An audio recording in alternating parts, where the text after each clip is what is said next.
Hi guys, welcome back to Spotaro channel. Now I will give you a tutorial how to update Google Play Store on Android.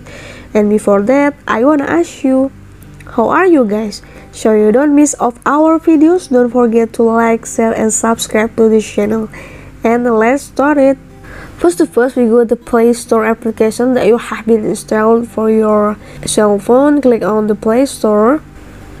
And after that, you can click the symbol in the upper of the corner, and then you can click settings.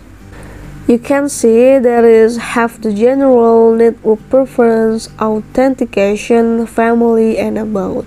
If you want to update Google Play Store, you can click the about here, click on, scroll down, you can see Play Store version. And how to update it, you can click below to update Play Store.